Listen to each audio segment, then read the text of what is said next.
Welcome to Esty4ChristW. This is a channel where you will learn one or two things that is going to help you spiritually and physically. As we dive in gradually from part to part, I know for sure you will be blessed abundantly. Please, if this is your first time, do not forget to like and share and subscribe to get you informed. Thanks. Emotional Sacrifice of Elizabeth Part 1. Emotional Sacrifice of Elizabeth Part 1. Elizabeth was the daughter of Abigail and her husband Paul, who belonged to the same tribe and state, had died during the barley harvest. He had suffered a sunstroke while in the fields, supervising the farm workers, and later died in bed at home in Odidor. He was buried in the family tomb in the fields at 3 Pathway. For 3 years and 4 months, Elizabeth had lived as a widow.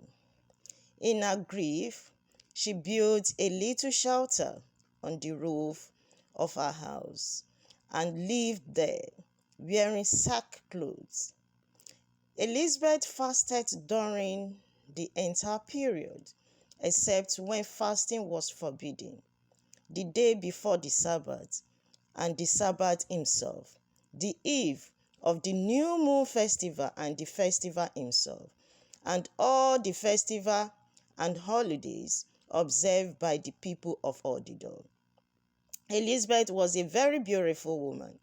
Her husband had left her gold and silver, servants and slaves, livestock and fields. She continued to supervise the estate, and no one ever said anything bad about her. She was a very religious woman. Elizabeth heard how the people were complaining bitterly against Christopher,